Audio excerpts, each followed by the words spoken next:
when director Rob Reiner made Shock and Awe, a cautionary tale about the 2003 U.S. invasion of Iraq and the importance of a free press in holding politicians accountable. He had no idea how that it would take on a whole new resonance in the era of President Donald Trump. The film details the true story of a team of journalists with Knight Ridder newspapers who bucked the media tide by trying to expose the efforts of then-President George W.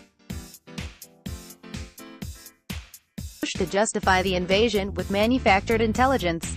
The venerable New York Times eventually apologized to its readers for swallowing the Bush administration's claim of weapons of mass destruction in seeking to topple dictator Saddam Hussein.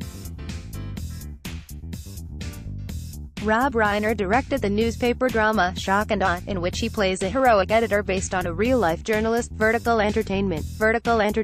But the headwinds that these guys faced back in the run-up to the war in Iraq, I believe, is nothing compared to headwinds that American journalists are facing now because they're being called enemies of the people and fake news. All this authoritarian playbook stuff that's being done, it's very scary right now, Reiner said in a recent interview. Right now, it's more and more difficult for honest journalists to get to the truth. I mean, 60% of American journalists are working very, very hard to get to the truth.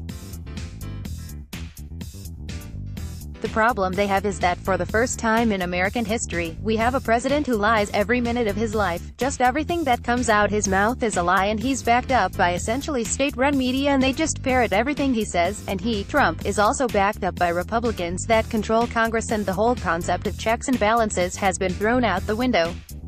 So you've got journalists working overtime to get the truth out, and 40% of Americans are cemented in this alternative, cult-like reality. Article continued. Bella was someone who narrowly escaped being drafted to fight in Vietnam. Reiner said he wanted to do a movie back in 2003. I was interested in doing a film about how we got into Iraq right at the time we started invading. I just didn't think that twice in my lifetime we were going to war based on lies. I just thought, how is this happening again? I knew all the Bush administration's rationales, and I knew they were all ridiculous, Reiner recalled. Reiner tried a couple of different approaches, he said, including a Dr. Strangelove type of satire, but couldn't get a script that worked. Years later, he saw a documentary by Bill Moyers, a respected journalist and former press secretary to late President Lyndon Johnson, about efforts by Knight Ridder Washington bureau editor John Walcott and his team to unmask the truth. I didn't know about these guys. They basically got it right, and they were saying all the things I had been saying all these years, Reiner said. The only complication during filming of Shock and Awe, which opened Friday in Toronto, came when Alec Baldwin, who had been parodying Trump on Saturday Night Live, withdrew at the last minute after being cast to play Walcott. My wife, Michelle, who's one of the producers, said, "Well, why don't you play the part?" And I thought, oh my god, I don't know. I don't like acting and directing. It's kind of a split focus. And then I thought, what the hell? I'm available and I'll work cheap. You know, Michelle had one bit of direction because I'm playing John Walcott, she said. Try to be less Jewish, he added. Article continued. Bella Reiner also had kind but cautionary words for Canadians after Trump publicly lambasted Prime Minister Justin Trudeau as very dishonest and weak. First of all, I want to apologize to Canada for our president.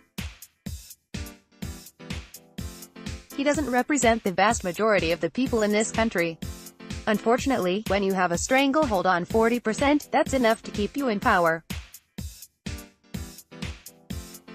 Hitler never had more than 37%, Reiner said. We're in a bad place right now, and I hope that this wave of authoritarianism that's happening all over Western-style democracies doesn't start infecting Canada. Don't think authoritarianism is not going to try to invade your country. It's on the rise all over the world.